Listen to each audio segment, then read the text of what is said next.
Hello বন্ধুরা, তো আমরা তো প্রায়ই বিরিয়ানি খেয়ে থাকি, চিকেন বিরিয়ানি, মাটন বিরিয়ানি। তো আজকে ভাবলাম নতুন কিছু ট্রাই করা যাক।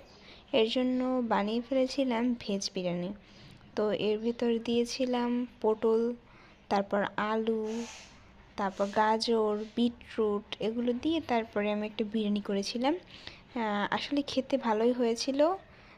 নতুন নতুন ট্রাই করার চেষ্টা করেছিলাম, ভালোই হলো। আমি ভাবছিলাম যে হয়তো প্রথমে বানাচ্ছি, খারাপ হতে পারে।